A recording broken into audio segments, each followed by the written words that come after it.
Welcome back to XR at Work. Today, we are doing an episode, and it's the first episode in a 3-episode series around ROI and XR. Super important topic, and we're excited to bring it to you. So, Scott, you want to tell about kind of the cadence that we have coming up? Yeah, we did an episode here previously where we just talked about the three that are coming up. So just as a quick recap, um, we did a survey or a poll out on LinkedIn, and we got your feedback of what is it you'd want us to talk about in depth in a 3-part series. And so this is the first of 3 episodes we're going to release in June. Our first one here is today. You're watching this on June 13th, and we're going to talk about factory use cases and ROI. The following Tuesday on the 20th, we're going to dig deep in ROI as it relates to safety use cases. And then a week later on a Tuesday, June 27th, our goal here, shall we pray, is that we can get out this 3rd episode. And so we have these 3 days, the 13th, the 20th, and the 27th, to talk about these 3 episodes. But today is episode 1 of our 3-part series talking about the ROI of XR. And so, Dane, tell everybody what we're talking about today and why this is important, why we're doing this. Yeah, so our goal for the conversation today is to arm you guys with some kind of base knowledge on just tools that you can use to kind of understand a baseline to be able to measure, what the difference is from the baseline that XR generates. I think we're also going to be sharing a case study. We have 2 case studies that we'll actually share with you guys, and these are just uh, examples of manufacturing type use cases and how value can be measured, in those applications. So our intention here is hopefully to give some support material, if you will, if you're getting ready to go and present some ideas to leadership.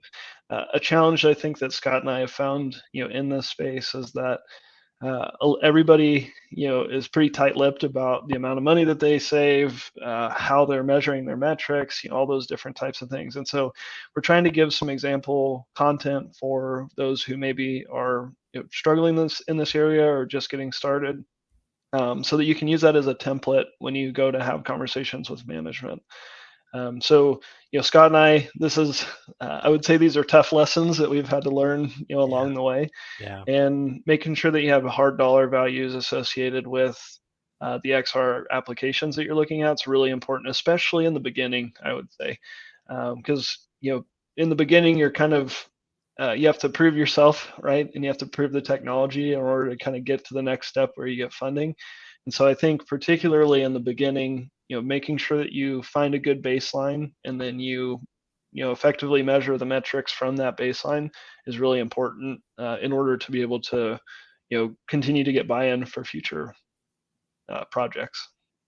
Yeah. I wish it were the case where, as new XR practitioners, we didn't have to, and you and our audience maybe wouldn't have to convince people of the return on investment for this. But in reality, right, you're going to get asked, how much do you think this can actually save? This costs a lot of money. Devices aren't free. How much are you going to save us? And you're going to have to get into some of that. And so we're just trying to give some ammo, right, Dane, on Mhm. on how to maybe look at this and how to start approaching some of those conversations. Yeah, and I've also found that um, you know there are some people who are very excited about the technology. There are some people who are not very excited about the Yeah. technology, and money always speaks. And so if you can put together a compelling case as to why the technology makes sense, then you're not debating on whether or not somebody believes in XR or not. You're debating on the hard dollar value of the opportunity. So Right. this has been really valuable, I think, for both of us over time. So So, Scott, I know you got some tools that you yeah. want to talk about. So Yeah. go So ahead. this is also the first time that we are on XR at Work. If you've been watching the show, this is also the first time that we are trying to um, share some content on the screen and give you some visuals. So I'm hoping everyone can see this. Dane, you can see it, right? Yep, I can see it. Good. All right. And so I will say this: we're going to attach our supporting documents, case studies that Dane's talking about, the examples, some of these metrics, some of the definitions. We're going to attach them to the post. If you're looking at this on LinkedIn, YouTube, Spotify, Apple Podcasts, we're going to try and attach this stuff so that way you have it as well. And we're also going to try and turn on, I'll try and remember how to turn on chapters on YouTube so you can just jump to chapter 3, which is when Dane starts talking, if you want to skip through me. So what I wanted to just walk through a little bit this morning on this is, as we look at these sorts of conversations, this is a couple of caveats, right? One is this is my experience. I work in additive manufacturing. I work in for a manufacturing company that has multiple factories that make multiple different products, multiple lines in a factory, and old machines most of the time. And so this is something, when we talk about some of these metrics and these acronyms, this is all new stuff that I learned. I'm in my first manufacturing company in my career. I come from a technology background. And so when I started getting into some of these concepts, this was new stuff for me. And so I'm just going to share my experience, my past, my history with this. I would encourage you to dig into how some of these terms are used in your company. I would also encourage you to have conversations with the right people there to make sure that you're looking at things the right way. Do your own research, okay? So with all of the caveats having been said, here's how I look at this, right? So looking at this chart, when we talk about ROI, and this is the first time I had a project about three and a half years ago that came up where we wanted to prove a return on our investment, because devices and software are not free, labor is not free. There's an investment that the company has to make in XR. And of course, it came up to, well, where are we going to try and apply this? What is a way that we're having problems now in the factory that this could help have a positive impact on our production? And so my quick deal here, right, is that when you think about a production line making a product, right? So the machines run, and they run in perpetuity, and we would all love, and I'm sure your company and my company would love for them to run forever without scheduled or unscheduled downtime, right? But we're going to talk about mean time between failure. The mean time between failure is the amount of time that a machine runs in between that machine stopping for a mechanical issue, for a breakage, for a problem there. Now, there are planned outages, right, which don't count in this. You know, we don't try to have a better impact on how do we keep things going in between planned outages, because planned outages in our world, in my day job, they happen. They're scheduled, and that's when preventive maintenance occurs. That's when training can happen. That's when things happen there during the planned outages that need to happen. So we're not talking about planned outages, planned scheduled downtime. We're talking about the machine broke unexpectedly. So here you'll see we have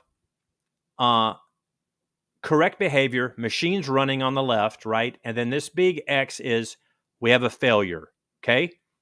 After the machine breaks and goes down, we have these phases of diagnosis, repair, and then back into correct behavior again, like we had before. Now, if you look at from the time the machine goes down, the first X, to the time the machine goes down again, that is mean time between failures. Now, you can look at what's called, some companies would call it mean time to repair, which is, we look at it in our company as the diagnosis and repair is actually the mean time to repair. So really what you're looking at is keeping machines running longer, and then when they do go down, the amount of time it takes to get them back up and running, how do we shrink that? So how do we expand mean time between failure, or mean time to failure, and how do we decrease mean time to repair?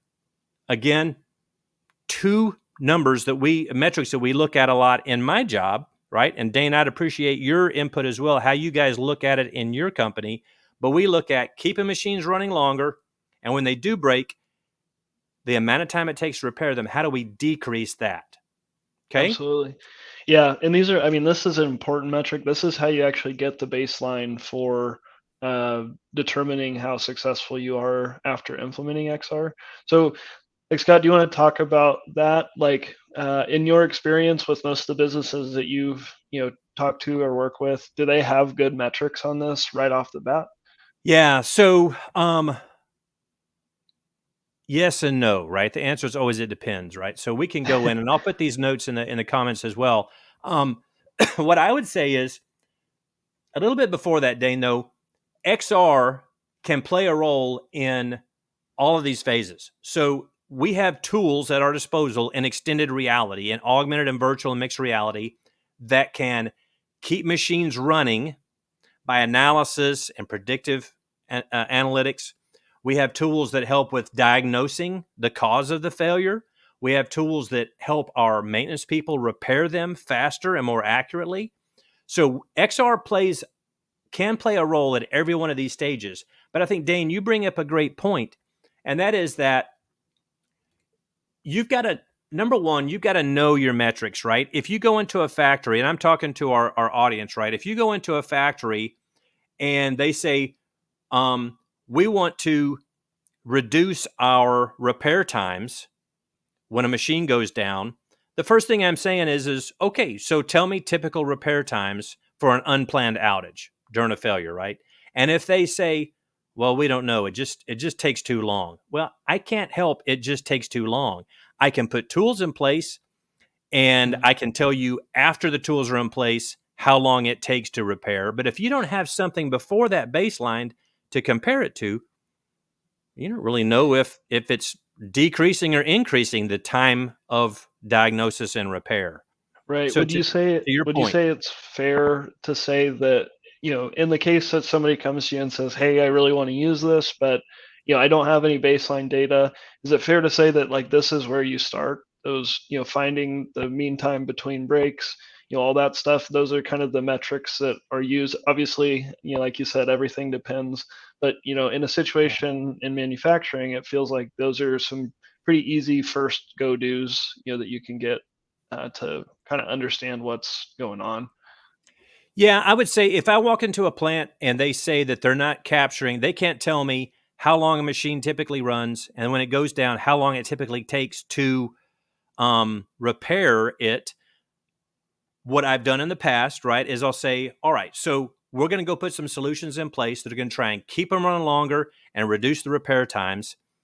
But let's do this while we're standing up those extended reality solutions. We need to go ahead and start capturing some codes. We need to start baselining, even if we only get a couple weeks or a month of tracking in place while we're putting solutions in the factory. That's at least something. I'd love it if they Hmm. have the last 5 years of repair times by error code categorized, and we can go, all right, we're gonna do this or that. They're not going to have it in a lot of cases. To your point, Dane, but we can go ahead and maybe start getting an understanding of, well, when this machine, it typically runs days before it goes down. And when it does go down, um, we can usually have it back up and running in most cases in anywhere from 2 to 4 hours. At least that helps, right? I mean, Hmm. it's not super definitive, and it's tough to quantify days and a few hours. It's better if you have exact number of hours in both cases. But if you have to just take a swag at it, right, at least have some idea of Hmm. what we're talking about. So, Yeah. no, Yeah, so it's interesting. We talked a lot about the hard value dollars. That's generally what when you talk to management, money talks across the organization, and so it's always good to start with creating the hard dollar value. Because also whatever money you save buys a lot more headsets and other things, and yeah, so it's always good to start there. But there is soft value in a lot of these applications as well. And for example, you might be able to uh, make the experience more enjoyable for people. We hear that a lot, where people go through the experience and some of the folks who are more seasoned and have experienced the new way and the old way are like, where was this, 5 years ago when I was going through training? Like, this is way more fun, and it, takes less time. And so, just wanted to kind of caution as well as like, the hard value is where you should focus, but there are a lot of soft value things that you can talk to on the periphery of this as well. I think you bring up a great point, man, because when I think about a machine down at 3 a.m. and someone can grab a HoloLens or a tablet and get the information they need to be able to repair that machine and get it back up and running, yes, it does have a positive ROI impact on the production in that plant and that machine and that production line getting back up and running and continuing to make products.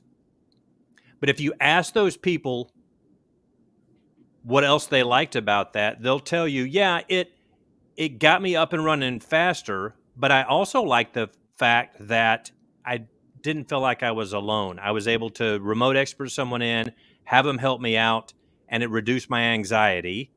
It was an easier thing to consume in XR on a tablet or a headset than normally, looking at stuff on a 3-ring binder. So there's those soft skills, like you say. It makes the employee experience during a difficult time better, and it gives them some confidence. And it just, you can't quantify that necessarily, but they'll tell you that it's a better experience in the middle of the night when the machine goes down to have XR than to be scrambling around and not have it.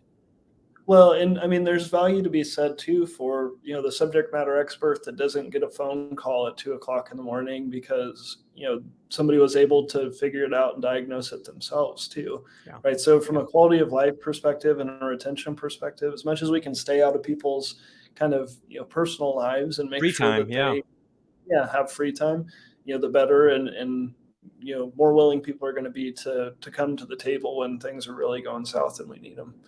That's right. So what I'll say in conclusion on kind of my stuff, right, is that know the metrics, know how your reliability group or your maintenance group or your management in the factory views runtime and outages, kind of what's important to them, what are they trying to impact. Always start with the why, right? Always start with what is it we're trying to have a positive impact on. Be sure that they have some baseline. You know what the definition of success is before you go in and design and implement an XR solution, and then subsequently track the positive impact it has had. Once you had a positive impact, you've got a real story to tell, right? You can go and say, hey, typically repairs on this machine take 4 hours. After we put XR in place, guided workflows, a remote expert, or digital work instructions, we were able to reduce that time in the next 3 months by 50%, and then work with your business folks to be able to tell that story of, if a machine's typically down for 4 hours and we've dropped it now down to 2 hours, that's half the time that machine was normally down, that we can have it back up and running, making products. And you'll know when you look at the burden rate of the machine, you look at the cost of the goods, the value of the goods produced that you sell in the market, you now know hard dollars as to what that positive impact has been on your production and your OEE in the plant. And so be ready to tell that story. And this is not just a video series that take and go do, and Dan and I are going to go on about our merry way. Reach out to us, right? Reach out to somebody in the XR at Work community, Dane or I or someone else, and talk through this and use us as a community to be able to help with crafting some of these stories that you want to be able to tell. So that is really important, that you can be able to tell those stories, have your numbers, and it's a lot. I know it is. Well, I had a thought too there, Scott, that, and I know it's not something that we have, we've created content for, right? But we also talked about planned outages, which the nice thing about planned outages is you do have a lot of metrics about how long it takes you to do X, Y, and Z. Mm-hmm. Generally, they know a lot of metrics because they have to plan it every time. And so that might also be a good opportunity to look at, where it's like, hey, you know, instead of waiting a week for an engineering contractor to come out to the plant and take a look, you know, can we scan our area and give it to them so they can do it remotely? Or, you know, can we, you know, instead of waiting until a facility is built out in order to train the operations staff, can we train people ahead of time so that by the time the facility is up and running, you know, they've already been training on the virtual model and can hit the ground running. So I think there's opportunities even beyond just the operations piece of it. It's, you know, also how do you rethink projects and things like that. But you know, we just wanted to give, you know, some examples. So maybe that's a future piece of content that we put out as well. But I think it's important to call out that it's not just operations, right? I think that's interesting, Dane, because if you think about it, a planned outage that you don't recover from in the time allotted has now turned into an unplanned outage, right? If you go down every Sunday, we have factories that go down every Sunday for scheduled maintenance. And if it's Monday afternoon and you're still not back up and running because something went wrong in your planned outage on Sunday, you're now an unscheduled outage, right? You're now losing production time. And so making those scheduled outage windows run efficiently and effectively and have some advanced planning and being able to provide tools for them to go off without a hitch means that you go in and out of those as scheduled and you get back to production on Monday morning, and you don't now find yourself again on Monday afternoon going, golly, we're still down from when we went down on Saturday night. So that's a good point, Dan. Yeah. Well, and in my industry, right, we call them turnarounds. But turnarounds are a $10 plus million thing, and it's, you know, several months worth of downtime. And so if you can reduce, you know, a 60-day outage to a 55 or a 50-day outage, I mean, that's a reduction of millions of dollars worth of opportunity cost. And so that's another thing. So I just wanted to call out, you know, we're focused specifically on, you know, kind of the training, you know, applications, the when the machine is running type operations, but there's applications outside of just that you can also quantify and have be really valuable. So we have on our lines, we'll have a production line that will make a million products, a run of them. This is for conversation's sake. We'll make 1 million pieces, and then that's in the morning. And then in the afternoon, we do what's called a make ready, where we retool the machine, get it ready to do a different product. Then we go run 1 million of another product in the afternoon. In between that, we call those a make ready. And the make ready means you're down, you're changing everything, and then now you go back up and you produce something different. Those make readies are planned outages, but we absolutely want to reduce those make ready times, because the faster we can execute on a make ready and get the machine back up and running, making the new product, that's money, right? And now all of a sudden we go from, we can only make 2 products on this machine in a day to, if we reduce those make ready times, we could potentially make 3 products in a day or 4 products. And so scheduling loves it when we can do that, right? When we can reduce the amount of even scheduled downtime in between product runs. I was going to say, I think the other group that really benefits from this is quality as well. You know, we've talked before, Scott, like, you know, a challenge that we run into is particularly in training, is that, you know, every trainer will teach it differently, right? So you can go through the same PowerPoint, but every trainer is going to have different comments on different things. You don't have any standardization, you know, et cetera. And so the nice thing about, you know, XR and some of the digital technologies that we have is that you can make sure that people have a more homogeneous experience across the board. And so if you can really lock down on the quality piece, then, you know, if you have your make ready time where you reduce the time to actually do the make ready, but you also come out of that and your quality is high, you know, consistently, then you don't have to worry about, you know, shutting things down or, you know, customers returning product or anything like that, because you're reducing the overall variability because, you know, everybody trained on the same content. So that's another piece I think that's really important. Yeah, everyone's got a different way to train. Everyone learns differently, and if we can standardize that, and that's big for us. It sounds like it is for you guys as well, Dane. If you can standardize that and be consistent, you can train people in the right way, and you have less quality issues and less variance there in execution. You bet. So now Absolutely. you had a couple of kind of case studies in mind, Dane, that you wanted to walk through. Anything you want me to throw up on the screen you wanted to talk through, or is that something you just wanted to do verbally? Yeah, so I have something that I think will be fun. Is I have this case study written out. Like Scott said, we'll go ahead and publish the 2 case studies that we put together. These are just examples of company XYZ in this space is doing this, so that we can kind of walk through the things that we've talked about. As we've gone through this.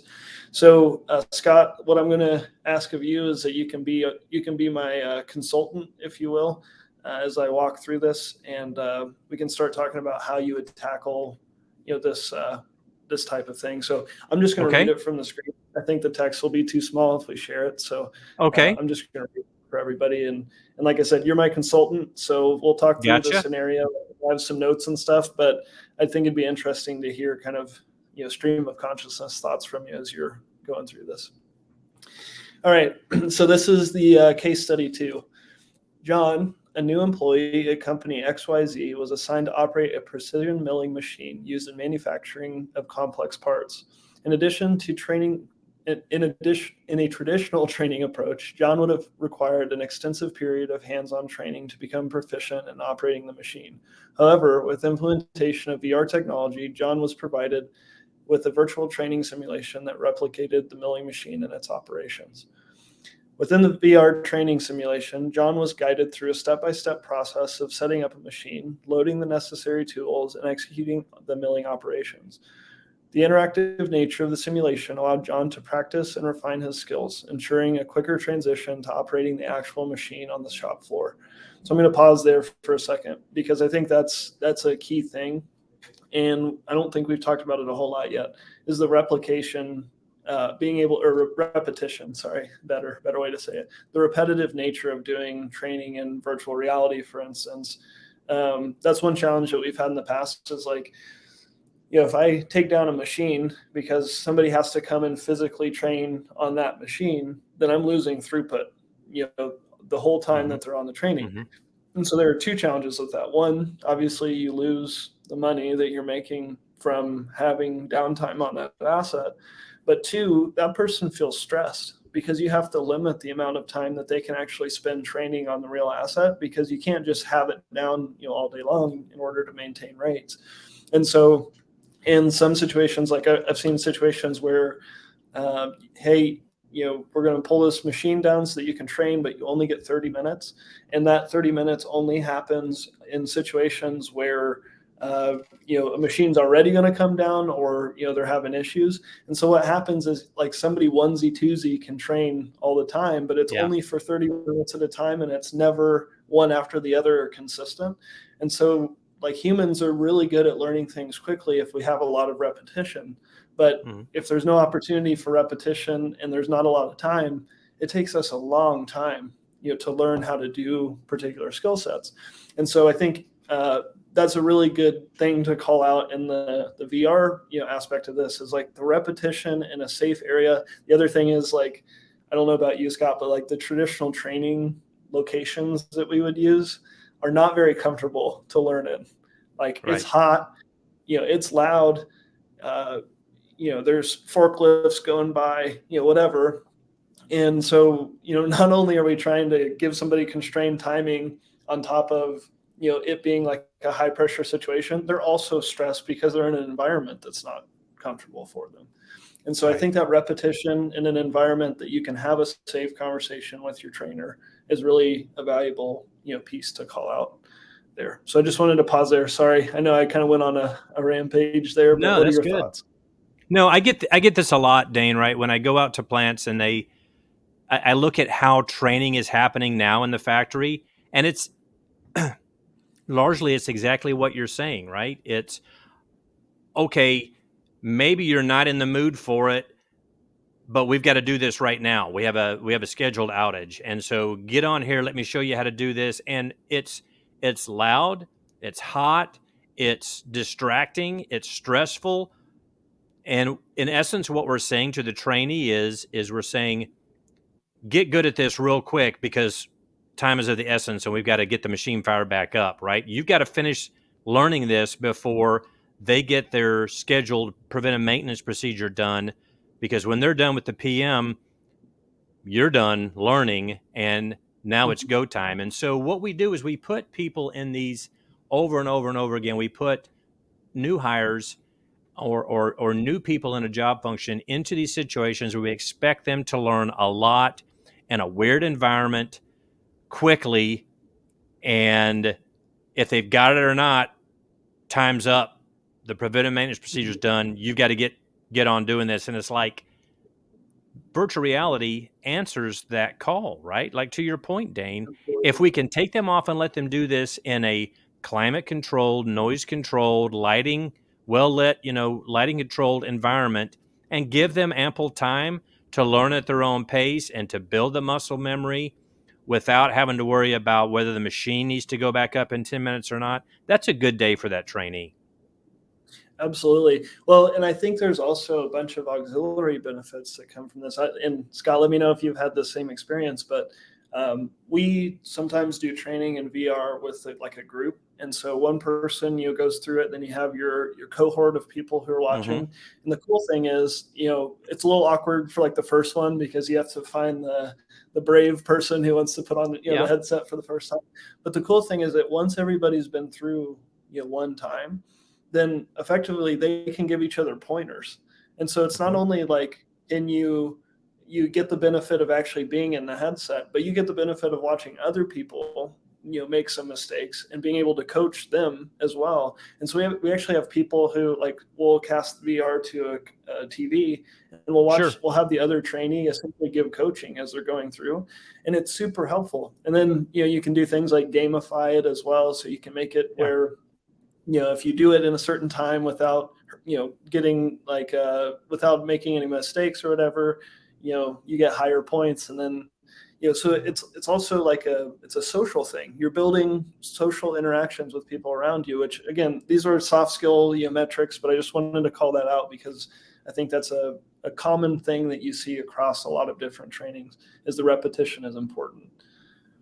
Yeah. And what, kind of to the ROI of XR topic for our podcast episode today is what you're talking about, Dane, gets people, it removes the training from happening on the floor, right? Which means that production numbers stay as high as possible and they're not reduced because of training happening on the floor, right? Mm-hmm. Reduces, if you can quantify it, I guarantee you, it reduces safety concerns on the floor, right? And it gets... It gets to the number of, if you're looking at quality, if you look at defects before this virtual reality training was put in place, and then you look at defects after, right, the numbers are going to show you that a well-trained, confident workforce that was trained in virtual reality going out onto the line now is going to produce less defects, right? And so we're not talking about keeping machines running necessarily or recovering from failures faster, but we're talking about the ROI of what's the cost of a defect, right? And quality defects in production cost the company something. They cost your company, they cost my company, lost materials, lost time, lost sales, lost revenues. And this is a good thing, right? If you can find a way to tie this training that Dane's talking about to quantifiable values out on the floor, that's great. But I guess to your point, there are soft values and soft ROI tied to just having a better trained, more confident workforce that's done the repetitions in a less distractive environment, right? And there's hard and soft values that are going to be realized. Wouldn't you agree? Absolutely. Yeah, absolutely. Yeah. All right, so I'm gonna finish this this use case study. Okay. So we've got our guy in VR. Okay. Yep. he's been trained. And so once proficient, John moves to the shop floor, where the virtual assembly line optimization system played a crucial role. Using VR, engineers and process experts collaborated to simulate different assembly line layouts and workflows. By analyzing these virtual models, they identified potential bottlenecks, rearranged equipment, and optimized the workflow to minimize idle time and maximize productivity. So this is more of kind of like an industrial engineering, type of application, but I think it's equally, interesting. It's a way that I think it's kind of more data heavy, right? So you think about like, in aerospace or something, like the amount of times that an operator or a technician walks back and forth to the tool chest to pick up a thing, like that's a ton of wasted time, right? And so I think in situations we're seeing this too in like grocery stores and stuff like that, like understanding grouping products that people buy together, using eye tracking and VR headsets and other things. There's a lot of kind of process improvements that can come from the data that you can get from a VR headset that you may not be able to get, in a traditional, time study like this. So I thought that was, that's an interesting thing to call out too. And you can glean ROI from the learnings in this instance. Absolutely. I think it's a little further out than maybe some of the hard ROI that we've been talking about. But I guarantee you start getting into some of these conversations with some of your engineers, and what you're learning in the virtual reality simulations are going to open some conversations up on the, you call it industrial engineering. I've heard it called imaginary engineering. We don't use that term, but it's it's some of that. How do you organize the line in the amusement parks, to maximize flow? Same sort of thing. How do we better optimize the workstations to reduce some of the time it takes to do things and some of the thrashing back and forth? You're right. Well, think about like ergonomics and stuff too. I know that we have EHS, is coming up next time. So maybe we'll save that conversation. But, from an ergonomic perspective, understanding how people interact with their environment is incredibly important. And as you know, Scott, that can have some hard dollar value savings as well from an ergonomic perspective. Okay, last paragraph. Additionally, VR technology was employed in training on the quality control process. As parts were manufactured, virtual replicas were created and inspected by quality control personnel. Within the virtual environment, inspectors analyzed the parts for defects, measured critical dimensions accurately, and verified adherence to specifications. By catching potential issues early in the process, Company XYZ minimized work, reduced scrap rates, and ensured only high-quality components were delivered to their customers. So I think this goes back to what we were talking about earlier around the quality aspect of things. As much as you can standardize on things and make sure that people have a good experience and everyone has the same experience, that helps with quality rates going down dramatically. Something interesting I heard, I wanted to say, Dane, is we did I had a conversation with a training manager in a plant a couple of months ago, and I said, hey, are you tracking why people leave? Do you have any numbers or any data on why people leave? And of course, there's a lot of that stuff, like to your point earlier, companies don't want to share. But one of the things that I learned there was that one of the big reasons why people leave is because they don't feel like they were trained effectively enough to be able to do their job well, right? And it's a reason why people leave. People want to do a good job, and if they don't feel like they've been trained to do a good job, they make mistakes, they get yelled at, they feel bad, and no one's ever as hard on me as I am on myself, right? Absolutely. If I make a mistake, maybe I don't get yelled at, but I still feel poorly because I want to earn an A. I want to do well on my job. And so to your point, right, I want to produce good products at a high output rate. And if I don't feel like I'm trained to be able to do that, I'm going to feel bad about that, right? And eventually it's going to have a negative impact on my stability and confidence as an employee. Yeah, I was going to say mastery is one of the number one tenets of fulfillment. Yeah. Right. Like that's all of our goal as we go through and we learn different things in life, is like we get fulfillment out of kind of mastering or getting really good at different things. Right. And you set somebody up for success, or if you set somebody up for failure, and they don't have the ability to even from the get-go you'll be able to make those gains, it's a frustration from the very beginning. And the other thing that we didn't even talk about here, Scott, and maybe in one of these upcoming episodes we can provide some statistics as well, but across the board turnover rates are going up. And so not only is the quality of the training important in order to reduce the amount of time to proficiency for that person, but it's important, it's critical for a business, because turnover rates are higher than ever, and I don't think anybody foresees that going down. And so with people who have experience leaving the organization faster than they ever have before, being able to replace that knowledge is an incredibly important thing. And businesses that execute on that well will do really well, and those that don't will have a real hard time, I think. Yeah. It's, turnover you're right, is absolutely a big issue. A lot of our listeners today are running factories or industrial facilities in places like Dallas or Cincinnati or Cleveland or, Chicago, where there's a lot of competition for factory workers. And when you bring someone in new and don't set them up for success, they're going, man, I felt a lot better about myself, and I had a higher output, and I was better at my job where I came from. Maybe I should go back there. Or maybe I should go somewhere else where I can catch on quicker. We need people's time to efficiency, I think is what you call it, Dane, right? Their time to productivity. We need that increased. Yeah. Absolutely. Yep. Yeah. So yeah, Scott, that was the end of my case study there. I think it's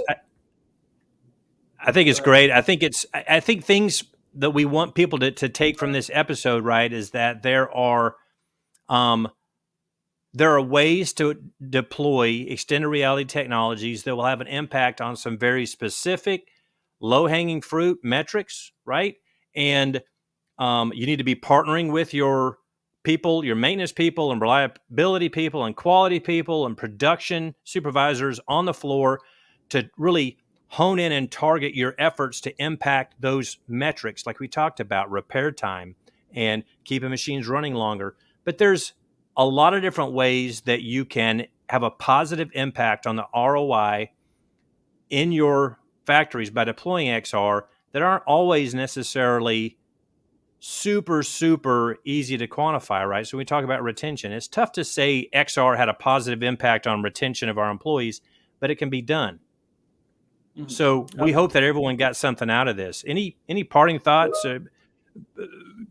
suggestions, or information for our audience today, Dane? No, I mean, I would also love to just hear your guys' feedback on this. Was this helpful? Is this too in the weeds for you? Is it too basic? Is there a particular way that you've thought about problems in the past or metrics that have been helpful for you and your team? Comment below. Let us know. I'd love to kind of start this conversation because, as Scott and I have talked about, there's not a whole lot of good data or FYIs on how to do this, within the business world. So, comment, engage with us, and we'll be sure that we comment back. And I'd say if you're watching this episode and you are like super into proving the value, quantifiable ROI of XR as you've deployed it in your company, we've got an episode coming up on safety use cases. We've got an episode after that where we're going to talk about some more enterprise use cases. Let us know. Drop a comment. Reach out to Dane or I. Maybe we have you on to share some of your information in one of our future episodes. And so that's just kind of it. Today we talked about on the factory floor. Next week, come back and check us out. We're going to talk about the ROI of putting XR in play as it relates to use cases in safety, which is or should be a big thing. And everyone listening to this is into their day-to-day, right? Absolutely. Great. Thanks, everybody. We'll see you in a week. Put your comments in. Dane brought a good point up. Put your comments in below. Reach out to us. Let us know what you liked, what you'd like to hear more about. If you have some thoughts about calculating ROI through the use of XR in your day job, please comment below. Share it with the community. That's what we're all about. Thanks, everybody.